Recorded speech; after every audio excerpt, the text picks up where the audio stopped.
Maybe you've got a son or daughter that's saying, I just don't really feel good about going to a 4-year school and getting into that $100,000 debt for 4 years. I want to start working now. So what do I do? We go into trade schools. Trade schools are, when I went to school, when I graduated back in the 80s, if you went to a trade school, that was for losers, right? That was the dumb way. You got to go to college. Boy, were we dumb back then. Trade schools, HVAC, welding, mechanics, aviation mechanics, A&P, get your A&P license, different things. They're making a ton of money.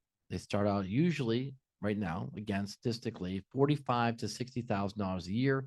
Most programs are around 10 months to maybe a year and a half, depending on the program, but you're working right away. You're getting out there working right away. And when you get out of school, you're not carrying as much debt. Many programs, like we have a school here in Newport Richey, Florida, where I live called Marchman Tech, and they've got about a little over a dozen programs.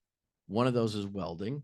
They have auto mechanics, they have boat mechanics, electrical for boats because you're on the water. The welding program, I think, is like 10 months, and most of that is covered through Pell Grant. So when you get through that program in 10 months, there's no debt.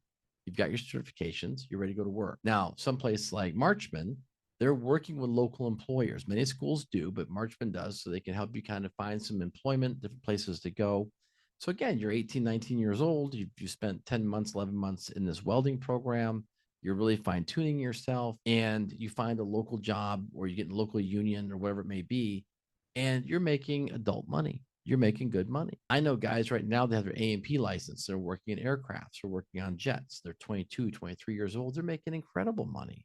They went to school for 10 months to an aviation school, and now they're working and they're working on Delta jets, Frontier Airlines. They're working on these big jets. They're 22, 23 years old, making great money. So if you don't go to college, it's not the end of the world. Trade schools, one of the biggest employment areas and one of the biggest growing, fastest growing income groups are trade schools. So if you like working with your hands, working outdoors, a little more autonomy, do your thing, a trade would be amazing for you.